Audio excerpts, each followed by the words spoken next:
let's move on. Speaking of sources, go check out my Ryan Garcia interview because while I definitely have my opinions about the press conference and its setup, it was a good interview with Ryan Garcia. So go check it out. And speaking of Ryan Garcia, obviously the new lucrative multi-year deal. It's a 5-year deal. Again, go check out the interview with Ryan Garcia. He discussed a little more of the details with me. Ignore Radio Raheem in the background being noisy as hell. God, so noisy, man. So noisy, so loud. I'm like, damn, Matt's mic's picking up Radio Raheem's interview with Bernard Hopkins. And the funny part was, right, like, if you think about it, it only picked up, like, the left side of the interview. Yeah. I mean, of, like, the room, so to speak. Like, I forget who was to the right. I think it was, like, was it Nino Boxing or Fino Boxing, right? I forget who she is, right? I forget what outlet. Is it Fino or Nino? Is it Nino? Fino. Is it Fino? Fino, yeah. Okay, are we sure about this? Anyways, yeah. They're awesome too. But I think they were to the right of me, and like I didn't get any of that audio. Like it didn't pick up at all. I don't know what's up with my mic. And to be honest, Anthony Walker, if you're listening to the show, I'm pretty sure you lost my other mic.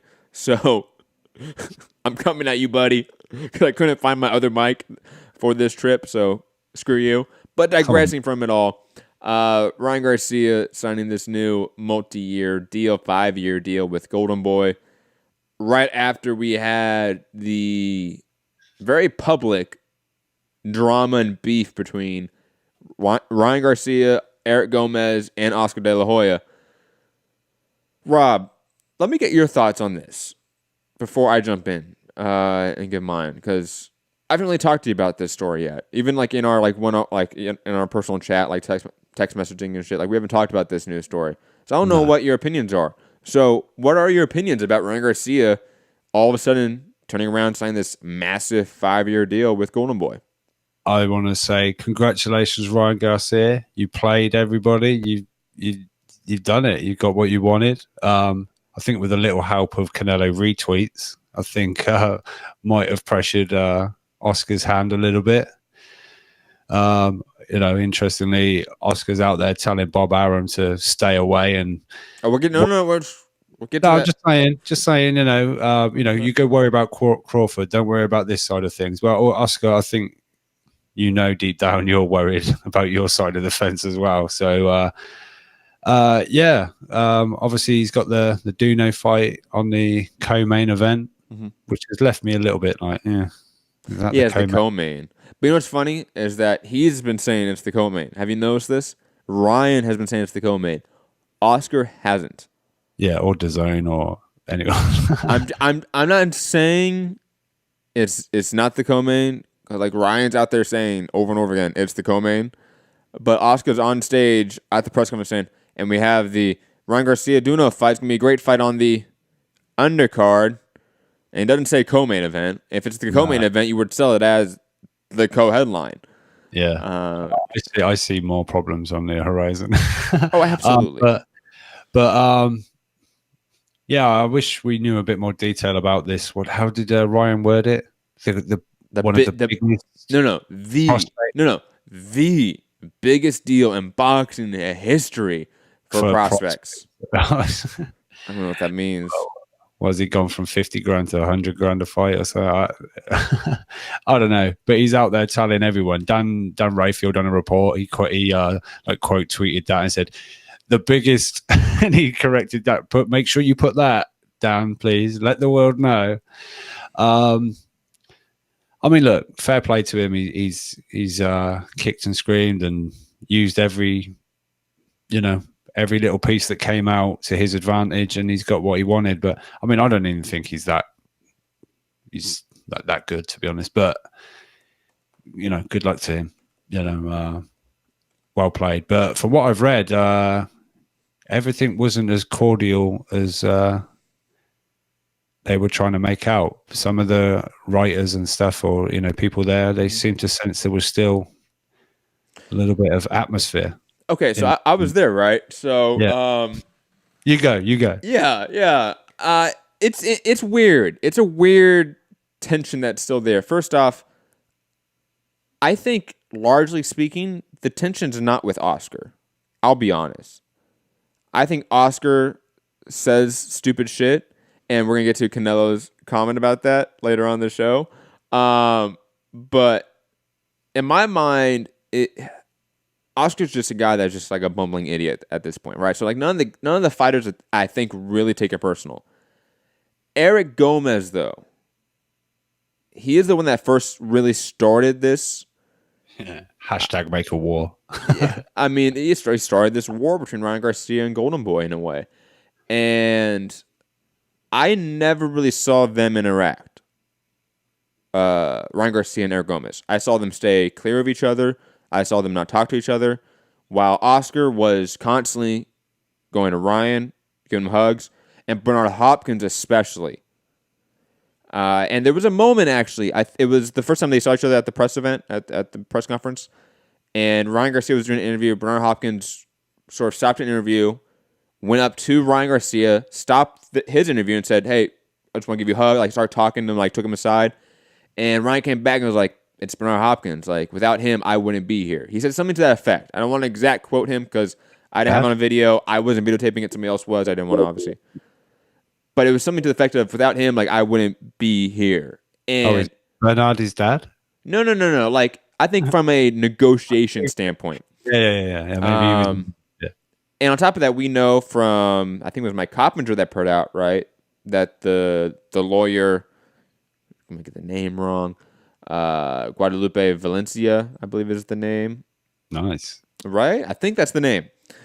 And the lawyer of Ryan Garcia told, I think it was Mike Coppinger, it might have been Lance Pugmire, it might have been Keith Hedek, it might have been one of the other news guys, that it was a 16-hour ordeal to get this contract made. Like, they had a 12-hour meeting and negotiation process. They took a break and then came back and did another 4 hours. Right? I want to say that's what Guadalupe... Yeah. It was like a 10-hour meeting and then another 4. It was something insane like that. And I'm also curious, Rob, if you notice the correlation of the timing of his contract. Not in terms of when it was made, how the duration of his contract, how long it is. 5 years. How long is Canelo's contract with the Golden Boy? A 10-fight deal, which is probably 5 years. I am... man, come on, guys. 5 years' time, they're gone. Both of them are gone. Canelo's going to be 34 years old at that time. That is still so fucking young. Think about it. Canelo at 34 is still having 6+ years of his career ahead of him, at least. Remember, that's his DAZN deal. That's not his Golden Boy deal. No. Oscar came out and said he has a 10-fight deal. With Golden Boy or yes. DAZN? No, Golden Boy. Yeah, but I'm past believing anything. Look, I'm using his words, okay? Because we have to. Yeah. I'm just using it, okay? Okay. But if Canelo is still with Golden Boy at the end of that contract, I'll be very surprised. Yes, but I think the contract may not be at the same time. They may not overlap entirely. Yeah. You know what I mean? But digressing, I just... Canelo can buy Ryan out anyway, don't worry. Absolutely. But Ryan Garcia, I think, did what he should have done. He used what leverage he had to get a better deal for himself and to get a big fight. And on top of that, I think he wanted to make a statement with picking out Duno, and credit to him. Like, I know I have crapped on Ryan Garcia a lot on this show. Like, I don't think he's that extremely skilled. I think he's talented. I don't think he's that skilled yet. And what, Rob? That's a fair assessment of him, right? I just saw Egginton's stoppage. Sorry. Oh, did he win? Yeah, he did. Yeah. Okay. Wasn't that one of Gary's Italian guys that he was fighting? Was that Rigatoni? Fior Gigolo. Oh, anyway. I don't know. Who cares? But Ryan Garcia, credit like a Texan, to be honest. He got credit to Ryan Garcia for using his leverage to get a better deal. I think all fighters should sort of look to what Ryan Garcia did. And for those that are criticizing him for doing this, what corporate bootlicker are you? Like, honestly, what a stooge that you are if you think Ryan Garcia was like a child for doing this in some way. He felt like he was being mistreated. He worked out a deal, and he got the deal that he felt like he was owed. I'm sorry. I feel like that's exactly what is supposed to happen in boxing. Am I wrong here? But moving on to the press conference overall, Rob, unless you have any further points about Ryan Garcia's deal. No, I think it was Robert Garcia said, like, he's played everybody. Now he's going to go and knock out Duno and laugh in everybody's face. So yeah, no, shout out to him. Fair play to him. I don't think he's all that, to be honest, but I guess 3 million Instagram followers or whatever it is do. Mm-hmm. Golden Boy sees something in him. Canelo sees something in him. So what do I know? But I think they need to pump the brakes on how fast they push him, to be honest. I think he needs a lot more building than I think that he thinks himself. Oh, I agree entirely. He's like Daniel LaRusso on fucking speed at the moment. He wants to take on the Cobra Kai. He was hyped. Yeah. I'm not saying he was on anything, because like I'm not that kind of guy, but like he was hyped at the press conference. Like he was jittery. You can tell like either A, he's uncomfortable still in a way with these situations. You know what I mean? Like that kind of like almost kid nervousness with I think in interviews I've noticed there's a little bit of, I don't know, sort of nervous energy, I think. Yeah, I don't know if it's nerves or excitement. And I'm not speculating anything like what we do with like Kel Sutherland and stuff. Like that's not what I'm doing here. I'm trying to make that very clear. I noticed you named a different promoter. Just in case. You could have stayed right on top of it. Yeah, it was so funny. Okay, guys, just sort of break away from the topics for a second. So it was what? I didn't get confirmation that I was accepted for this press conference, till like 3 hours beforehand? Yeah, something like that. You were like, still nothing back. This was the day of the press conference, still no news. And I'm like, well, fuck them then. Let's go full ham on them in every show. Well, the funny part... Like, I've got the reply, I'm going. I'm like, oh, cool. But it was funny because I then went and like searched like in our individual channel. I typed in like Canelo Alvarez, Oscar De La Hoya, Golden Boy, like individually, and just to see what like our top videos were. They were not positive at all of Golden Boy. So I was thinking to myself, this is why. But digress from that, we were there, or I was there. Obviously, Rob's in the UK. I was in spirit. You were there in spirit, obviously. You were texting me. Oh, dude, what time did it fucking start? Oh, it was late. It started very late. I didn't get home till like 8 p.m. And I left my house at noon. Holy shit. I'm like, usually we see these things, like even if it's late here, but fuck, what time? I don't even know what time. I didn't even see any of it until the morning. I didn't even know anything that had happened. But first up, before I get to my gripes about media accommodations, because you know me, guys. Anytime I go to a press event, I'm gonna gripe about this shit. Because you're a fucking princess. I absolutely okay. Because I've been to the best model of doing press events, and then I go to a big time boxing event, Canelo Kovalev, and they still fuck it up every goddamn time. But digress from that, Rob, were you hyped about the press conference? Not about it, I should say. Were you hyped watching it? Did it make you more interested in the fight? Seeing any of the interviews on the red carpet? Anything get you going? Well, apart from, your interview with Ryan, Kathy Duva, and... shout out to Kathy, by the way. She is so nice. Yeah, she is, but she does give fuck all away. You might as well have asked the wall the questions, because you got... I know she said, Bob might not be accurate in what he's saying, but she don't give nothing away, right? No. Nothing in detail. No. And Buddy McGirt, did he actually touch your fist? Did he make you make a fist? Pause. No, we shook hands. We shook hands. No, he said like make a fist. Oh yeah, no, he definitely made me make a fist. Yeah. Yeah, and I was like, okay, what are you gonna do to me right now? Like this is weird. Let me just get out the Derek Chisora sponsored Vaseline, and but no, other than those three, I thought all the interviews were really good. No, I'm joking. Yours were good, but no, I haven't. I'll be honest, I haven't sit and watched it, like the whole chit chat about it when they're up on stage. All I've seen is the face off. Oh, and Kovalev coming over for a selfie, and everyone's saying, "Oh, this is shit. This doesn't sell anything." Yeah. It's like, fuck off. They're friends, you dick. Well, first off, one's Mexican, one's Russian. Yeah. The idea of them getting up there and like pulling a promo out of their ass and like being like, I don't know, Macho Man Randy Savage up there, like that's not gonna happen, guys. Like, what are you talking about? This is not the dynamic that would get you that. It's not that at all. This is clearly a fight that has a lot of sporting credibility attached to it, not really the circus show atmosphere attached to it, like some other big time fights, which sometimes need it. Yeah, like KSI Logan Paul. Well, that's 100% circus show and 0% credibility, right? I'm joking, but yeah, there was a photo knocking around. Looked like them both in the gym together. When Canelo looks really young, Kovalev's got hair. So it wasn't my interview, but again, it was the red carpet, so I'm hearing everyone else's interview, which sucks because you then go, shit, everyone's asking either some form of my question or my question exactly. Oh shit, the person right before me asked all my questions. Fuck. But Kovalev talked about his time training with Triple G and Canelo because that time was around the same time.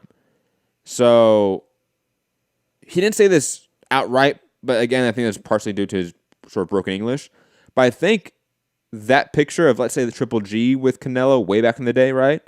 And Kovalev and Canelo is the same time. It's the same time frame. Okay, for those that want to know. And Kovalev was like, look, Triple G was the hardest hitter when we were all training together. He's like, Triple G hits harder than me. Guaranteed. I'm not going to be able to knock out Canelo. And he said that out loud. Kovalev did. And I was like, huh. And I'm literally interviewing Buddy McGirt as that's happening, right? And Buddy's going on and on about how like it's going to be boxing. We have to box him. We have to box him. I'm thinking, oh my God, this is going to be like this might be a slow chess match. I don't know if I want that. But digressing from that point. Just what you want. When part of the sale of this fight is the power versus the smaller guy. And the big guy's going like, oh, I can't knock him out. Nah, he's got a good chin. Yeah, he fought Triple G. He has way more power than me. Yeah, don't say that on the mic on the stage, at least. Fuck. But Rob, I sort of want to touch on that. How big is this fight really? You know, obviously it's Canelo, so there's a level of base, bigness that it is, right? There's a base level of how big this fight is just because it's purely Canelo, right? But yeah. What did say Canelo Smith do? What was that, like 600,000 or 400,000 buys, something like that? Canelo. Smith. I don't know, not 400. I was three. It was three something. I want to say it was three something. Maybe high twos. Maybe high two. Khan was high fours, like 480. I want to say, but again, that was the old paradigm of pay-per-views. Yeah. So Canelo, to a point, is whatever the attraction. Obviously, the B side is the other part of the attraction, which then kicks you out, like the Triple G, then kicks you over into like, the million or something like that. So to me, I've sat and listened to debate about this, which is the bigger fight. For me, it's still Triple G. Which debate? Like who were you listening to? I'm curious. Name redacted. Yeah, you fucking traitor. I'll listen. Got to keep informed, haven't you? Get all the facts. You know I do. Shut the fuck up. Yeah, I'm still gonna make jokes though. And for me, it's still Triple G. The trilogy is that's still the bigger fight. I feel like it's obvious that's the bigger fight. Yeah, 100%. First off, Triple G was always the bigger commodity at HBO when him and Kovalev were the main guys, right? Yeah. On top of that, he's always done better pay-per-view numbers as the A side when Kovalev was the B side. Think about that. Like Triple G versus Jacobs and Lemieux did the same numbers when he was the A side against those guys. Both guys not known at all, not pay-per-view draws at all. When Kovalev was fighting Andre Ward and Kovalev was the B side. Kovalev has never been a draw. On top of that, his ESPN numbers have not been the greatest. So I don't understand this concept that this is some mega fight. And that's why I kind of want to bring up this topic, because it's obvious that this fight is a lot of money. Kovalev is asking for a lot of money. He got a lot of money. Canelo's a lot of money because it's a Canelo fight. And this feels like it is maybe even. This might not even do the numbers that Canelo Jacobs did, and that might be shocking. I don't know. I honestly, I don't. I think it might, but to me, that doesn't make it a bigger fight than, like we said, the Golovkin. I think that is the biggest fight that can be made for Canelo right now. Still. Yeah. Numbers wise, No, not agreed. they necessarily find that out, but history tells us they've done 1 million every time, or 1 million plus that they fought. The only other one that might be bigger, it won't be. It's not a better fight, but just a bigger fight, and it's been one that's been talked about, was the Canelo Spence fight. That could be, at this point in time, with the way Spence has been tracking, that in 2 or 3 years' time could be a really big fight. For sure. Yeah, for sure. He's done his own sort of big numbers. And especially when we compare it to like Kovalev's pay-per-view numbers, Triple G's, Spence blows them out the water. Yeah, for sure. So, I don't think there's any question what the bigger fight is, but I think obviously the pitch for this fight is Canelo going up 2 weight divisions to face, what's considered or was considered a very formidable 175 pounder. That can really crack, but now we know he doesn't even crack as hard as a fucking middleweight. Then that's some of that gone, but it's still, you see the face off, you see the size difference, you see things like that. There's a story to be told there, but for me, there's already a story in place. We've had part 1, part 2, and there's plenty of people that think Canelo's been lucky to get one of the wins or even both. The draw and the win. Some think, the Canelo win was okay or it was close still. So I think there's still unfinished business there. But as we've heard even more so, that doesn't necessarily look like we're going to get that